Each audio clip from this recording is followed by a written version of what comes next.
अपेक्षाएं हैं। तो उसी तरह से सत्संग में आने के बाद भी हमें अपेक्षाएं होती है, बिल्कुल होती है ना। शांति मिलेगी, पूजा मिलेगी, आरती मिलेगी, है ना, अपेक्षाएं हैं।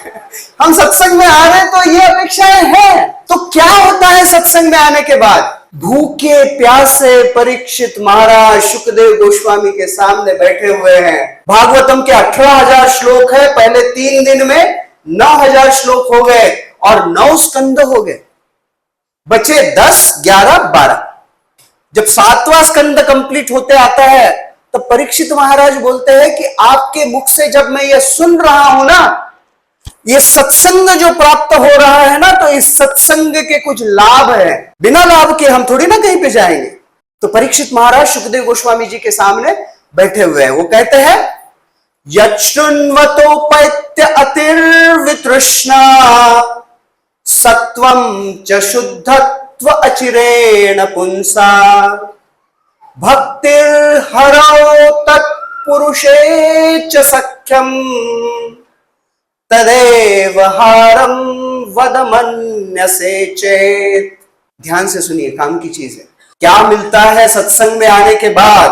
अगर हम सत्संग में जाते हैं, भक्तों के संग में आते हैं, हरिनाम गाते हैं, भगवान की कथा को श्रवण करते हैं, तो क्या लाभ होता है?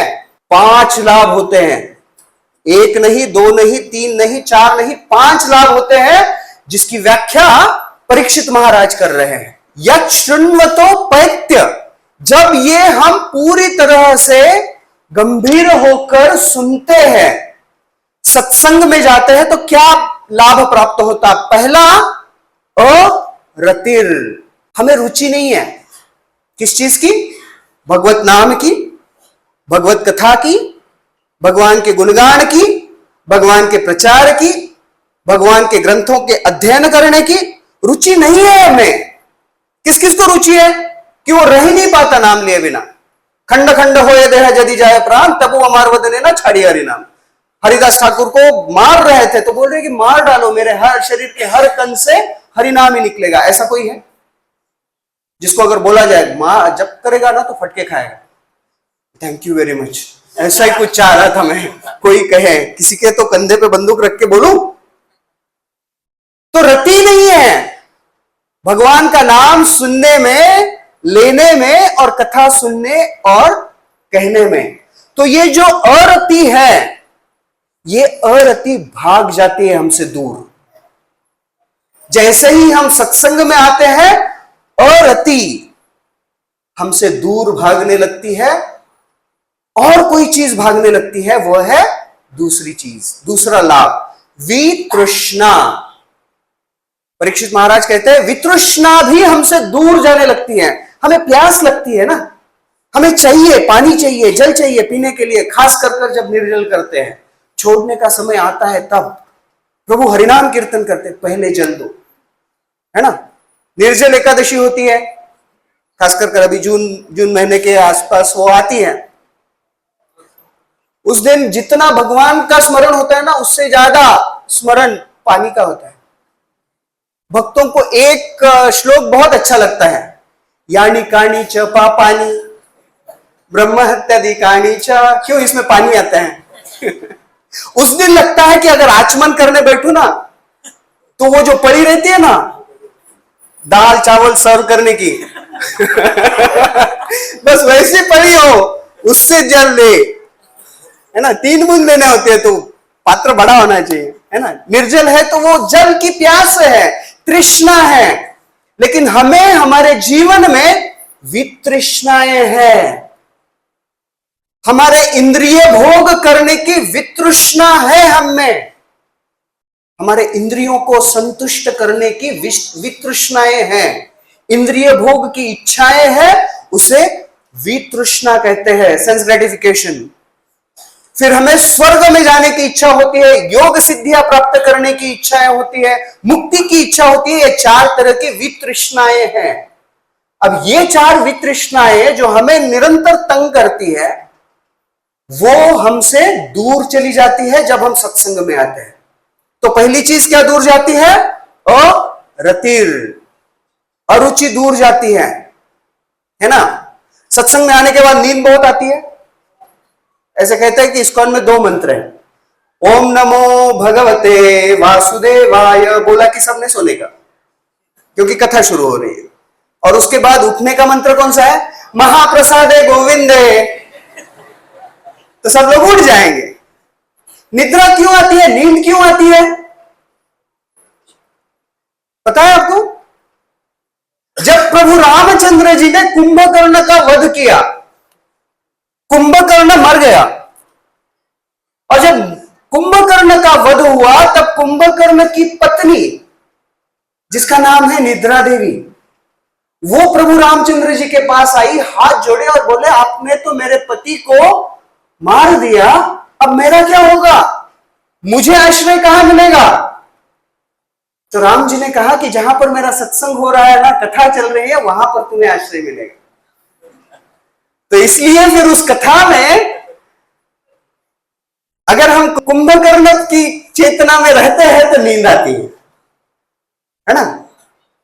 तो ये सारी जो अरतिर और वितृष्णा है वो दूर भागने लगती है। तीसरी चीज क्या होती है जब हम सत्संग में आते हैं, सत्वम च शुद्धत्वम।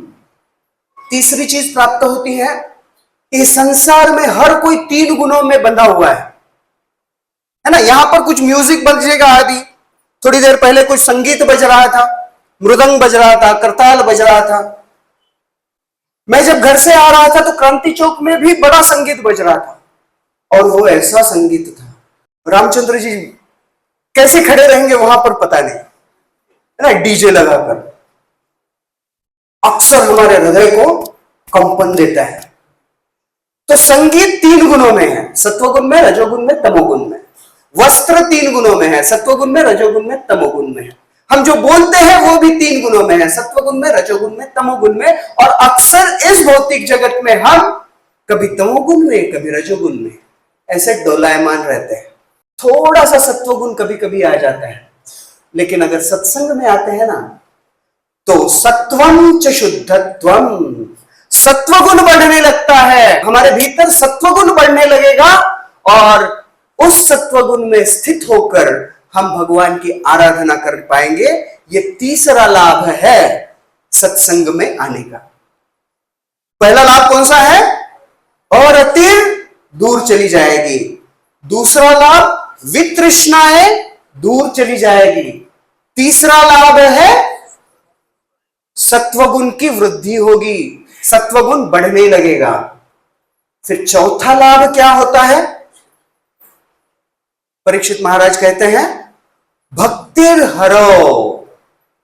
जो चीज बड़ी दुर्लभ है, आसानी से प्राप्त नहीं होती, वो भगवान की भक्ति हमें प्राप्त होना आरंभ हो जाता है अगर हम सत्संग में आने लगते हैं तो चौथी चीज प्राप्त होती है भगवान की भक्ति।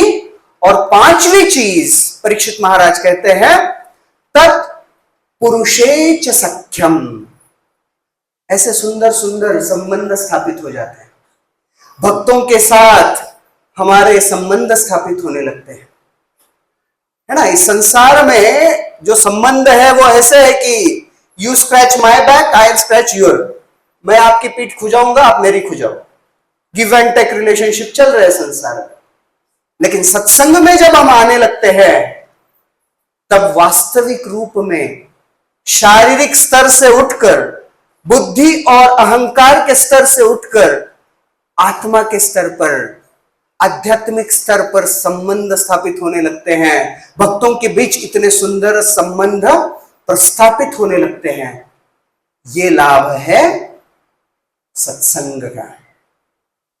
यशृण्वतोपैत्य अरतिर्वितृष्णा, सत्वं च शुद्धत्व अचिरेण पुंसः, भक्तिर्हरो तत्पुरुषे च सख्यम, तदेव हारम वदमन्यसेचत। तो ये 5 लाभ अच्छे हैं, और अगर ये 5 लाभ हमें चाहिए तो मधुवन के द्वार हमारे लिए खुले हैं।